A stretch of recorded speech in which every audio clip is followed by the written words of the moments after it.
근데 만약에 주요 지역에 사셨으면 안 파셨으면 좋겠어요. 강남 부자들이 왜 부자가 됐냐면 안 팔아서 부자 된 거거든요. 그런 강남이나 주요 지역에 건물 사시면 그냥 안 파는 게 정답이에요. 그래서 이 투자의 방법을 아는 사람과 모르는 사람은 차이가 엄청나게 많이 나는 것 같아요. 오늘은 제가 빌딩을 사랑하는 남자 빌사람님을 모시고 빌딩 투자의 모든 것에 대해서 이야기를 나눠보려고 합니다. 저 구독자분들에게 인사 한번 해주시죠. 안녕하세요. 족장TV 구독자 여러분들 반갑습니다. 저는 빌사남의 김윤수 대표라고 합니다. 제가 투자를 하면서 느낀 것 중에 하나는 15억이 넘어가면은 그때부터 빌딩을 찾더라고요. 그러면 우리가 어떤 빌딩을 투자해야 되죠? 2020년도에는? 일단은 지금 주택 건물들은 인기가 굉장히 떨어졌어요. 대출도 좀 안 나오고, 그리고 이제 주택에 대한 규제가 굉장히 심해져가지고 이제 매입한다고 하면 무조건 근린생활시설 들어가 있는 건물. 우리가 흔히 알고 있는 꼬마 빌딩 말씀하시는 거죠? 예, 그렇습니다. 그래서 그런 게 좀 대출이 잘 나오거든요. 대출이 얼마 나오죠? 이게 또 지역마다 또 틀리거든요. 서울, 경기, 그리고 서울시 내에서도 강남구는 좀 더 잘 나오거든요. 잘 나온다 그러면 몇 프로가 나오는 거예요? 개인이냐 법인이냐 이것도 좀 틀리긴 한데, 개인으로 했을 때 60% 정도 나오거든요. 법인이면은 이제 70%, 80%. 개인보다 법인이 더 잘 나오네요. 네, RTI 그 규제가 없어가지고 신규 법인도 지금 70% 이상도 나오거든요. 저번에 우리 PT수에 나왔던 그 90% 해주는 거기는 어떻게 왜 그래 된 거예요?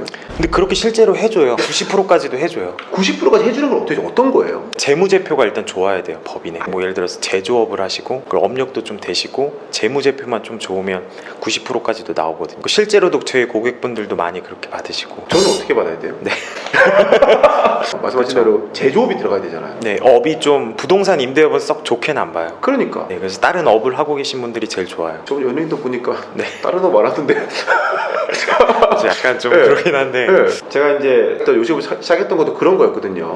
부동산 임대 사업을 하면은 아무래도 네. 재무제표가 안 좋을 수밖에 없으니까 네. 매출이 안 나오잖아요. 네, 네. 그래서 저희가 사업을 접목시켜서 수익이 나오면은 재무제표가 좋지 않을까 했는데, 그러면은 일반적인 사람은 80% 정도도 나올 수 있긴 하겠네요. 신규 법인이라고 하면 70% 정도라고 생각하시면 될 것 같아요. 근데 서울 빌딩은 비싸잖아요. 물론 이것도 지역마다 달라요, 그죠? 예, 지역마다 또 틀리고. 네. 근데 의외로 좀 작은 것들도 많이 있어요. 10억 미만짜리도 있고 뭐 20억 미만짜리도 잘 찾아보면 꽤 많이 있거든요. 그러면은 우리가 투자를 할 때 얼마 정도 있어야지만이 빌딩 투자를 할 수 있을까요? 일단은 서울시를 가정하면 최소는 한 5억 이상은 가지고 있어야지. 많이 있어야 되네요. 네. 근데 요즘에 뭐 아파트도 워낙 비싸니까. 맞아요. 아파트 네. 요즘에는 15억 이상 대출 안 해주잖아요. 네. 80% 대출 안 받고 산다 그러더라고요. 그래서 요즘에 현금 많으신 분들이 진짜 많더라고요. 그럼 5억이 있다. 5억이 있다 그러면 어떤 투자를 하면 수 있어요? 일단은 저희가 생각하는 그런 유명 동네는 하기 쉽지 않아요. 만약에 그쪽에 있더라도 안쪽에 들어가 있는 건물들이 좀 많이 있죠. 저는 일단은 역세권만 봤어요. 그래서 지금 당장 뭐 수익이 발생되지 않아도 그냥 리모델링 하기 좋은 거 위주로 좀 찾아가지고 샀어요. 제가 듣기에는 아무리 좋은 요지를 하더라도 네. 뒷골목을 가는 것보다는 역세권에 이렇게 좋은 요지에 있는 꼬마 빌딩, 네, 작은 거. 작은 거라면 몇 평 정도 되는 거예요? 제가 산 게 20평? 근데 재밌는 게 뭐냐면 예전에 지은 건물이어서 건폐율이 거의 100%예요. 그래서 지금 그게 3층짜리거든요. 그것만 다 합쳐도 지금 평수가 꽤 되니까. 한 50평은 되겠네요. 1, 2, 3층 해서. 그쵸. 요즘에 지어진 것들은 건폐율 연정률을 해서 네. 만약에 땅이 100평이다. 그럼 60%만 못 짓는데 네. 예전에는 그걸 무시하고 했어요, 보면은. 그쵸. 그래서 30평이다 그러면은 바닥 면적이 30평이었어요. 토지가 좀 작더라도 네. 효율성이 훨씬 컸던 물건이네요. 그쵸. 근데 수익률은 안 나왔어요, 거의. 건물주가 거의 그냥 버려놓은 건물이었거든요. 수익률이 안 나오는 거를 네. 매입을 해요. 그러면은 그거를 리모델링을 하는 거예요? 네, 다시 리모델링. 꾸미고 나면은 더 좋은 임차인 들어온 건가요? 그 카페를 하나 할 거거든요. 직접 예. 그래서 좀 세팅을 해놓은 다음에 건물은 또 따로 팔 거예요. 커피숍을 팔고 건물을 파는 방법도 있고, 네. 건물을 팔고 커피숍 파는 방법도 있겠네요. 그쵸. 그 투트랙 가서 수익을 극대화시킬 수 있겠네요. 네. 그래서 아. 이렇게 보는 거예요. 그러니까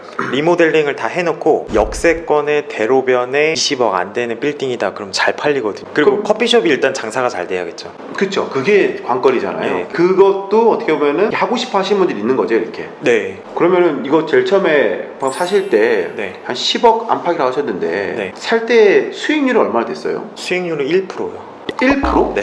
그냥 단순하게 뭐 평당가랑 임대 수익률만 보면 못 사는 건물이거든요. 저는 그 건폐율이 일단 큰 게 되게 좋게 봤어요. 어떻게 보면은 대지 평수가 더 큰 거이기도 하잖아요. 그 그쵸. 정도 면적 얻으려면. 그리고 요즘에 임대가 또 잘 안 되잖아요. 맞아요. 그래서 저는 투자자분들한테 만약 운영할 계획이 있다면 운영 수익이 더 좋다고 보거든요. 그래서 제 고객분들 중에서도 실제로 그렇게 운영해서 더 수익 얻으시는 분들도 계시고, 사례를 하나 예를 들면 그 염창동에 건물이 하나 있었는데 거기 5층에 이제 학원이 있었는데 월세가 300 나왔어요. 근데 그 임차인이 나가고 거기다 이제 건물주가 직접 직영으로 독서실을 한 거예요. 지금 거기 5층에 그 독서실 운영하는 순수익이 한 1,000만 원 정도 다 그러더라고요. 네. 이게 일반 학원에 있는 것보다 밖에서 봤을 때 더 이쁘기도 하고 그쵸, 예, 건물도 건물의 살고. 가치가 올라가는 거네요. 그렇죠. 요즘에는 이렇게 직접 운영하시는 건물주분들 꽤 많은 것 같아요. 전략만 있으면. 요즘에 어떤 거를 많이 접목시키세요? 레스토랑 같은 것도 있고. 레스토랑을 네. 할 수 있어요? 장사 잘 하시는 분들 있잖아요. 아, 내가 이거를 뭐 투자할 테니까 너도 같이 투자하자 해서 임대료도 조금 받고, 그 다음에 거기 사업체 운영하고 남은 이제 순수익도 받거든요. 아, 그게 가능해요? 네. 저는 무인 시스템만 될 줄 알았는데 아니네요. 네, 그쵸. 다른 것도 다 가능해요.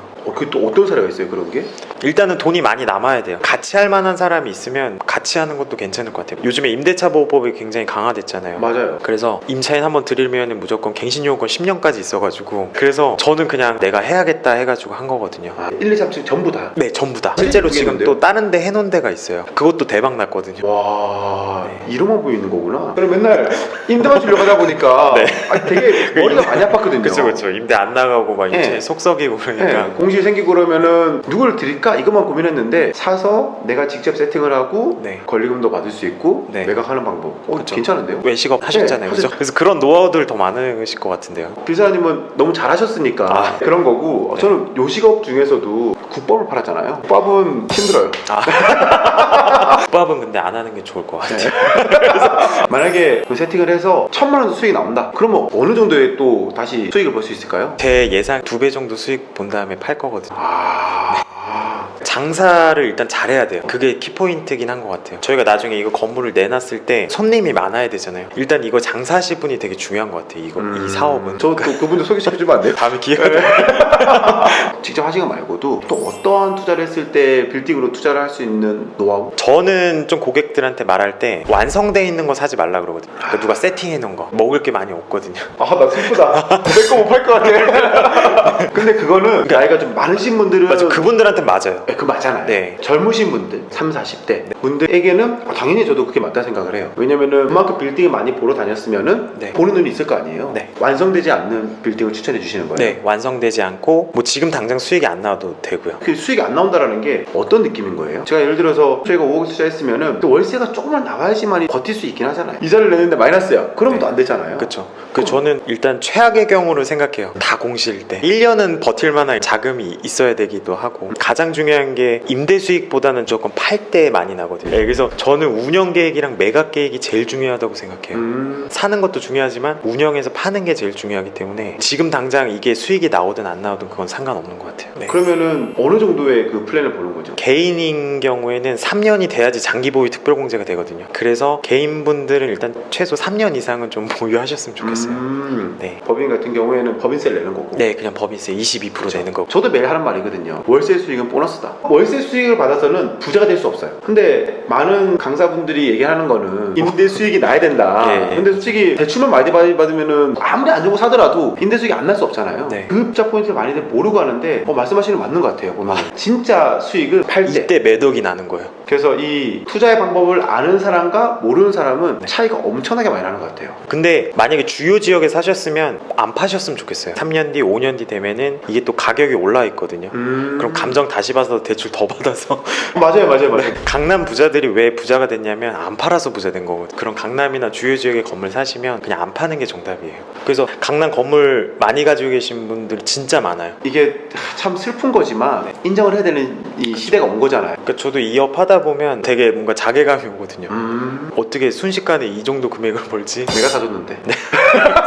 그리고 제가 중개를 거의 강남 걸 많이 하거든요. 강남 걸 하면 이게 탈이 없어요. 다른 데 하면 항상 문제가 발생되는 되는 것 같아요. 공실이 갑자기 많이 난다든지 팔리지가 않고. 그런 경우 왜 그럴 거예요 도대체? 저는 이 빌딩 투자하는데 가장 중요한 게 뭐냐면 황금성이라고 보거든요. 황급성. 네, 그러니까 건물이 언제든지 내놨을 때 팔릴 만한 건물을 사야 되는데 맞아요. 일단은 건물 사시려는 분들이 대부분 돈이 생기면 다 주요 지역에 사고 싶어 하거든요. 저 얼마 전에 중개하신 분도 제주도에 사시는 분이에요. 그냥 제주도에도 건물이 있으신데 그냥 강남에 건물 사고 싶대요. 그래서 사셨어요. 진짜 지방 큰 손들이 많이 올라오는구나. 네. 요즘엔 근데 강남 땅값이 진짜 비싸잖아요. 그래서 강남역 이면도 지금 다 평당 막 1억 다 넘어가거든요. 1억이 넘으면은 네, 수익률이 나나요?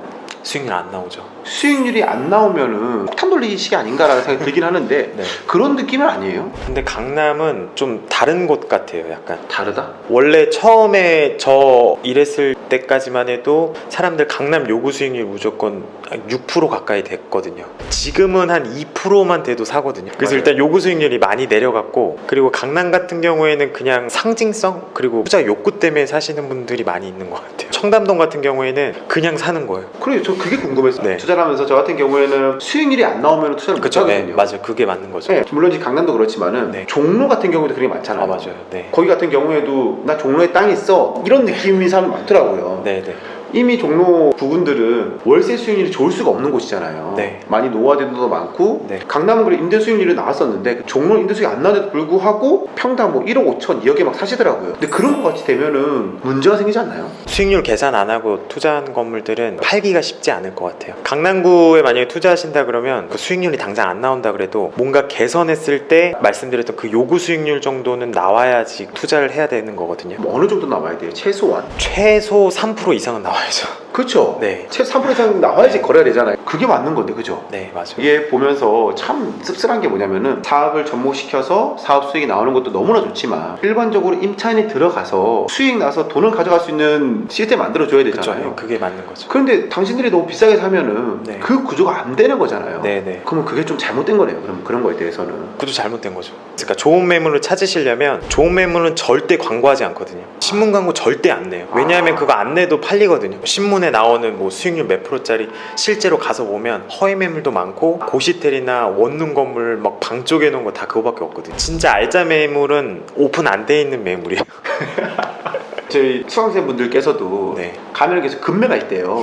근데 처음 본 사람한테 금매를 소개시켜 주지 아, 네, 않잖아요. 맞아요. 그리고 금매라는 거는 일단 우리 가족들 한번 거치고 그 다음에는 친한 주위 분들 거치고 그래서 안 된다 그러면은 나랑 친한 중개사한테 한번 살짝 찔러봤다가 그러다가 이제 안 팔리고 있다 보면은 우리가 갔을 때 금매가 나오는 거잖아요. 예, 예, 그렇죠. 그리고 일단 이 중개하시는 분이랑 처음 만나선 절대 좋은 거 안 주는 것 같아요. 아, 그죠? 네.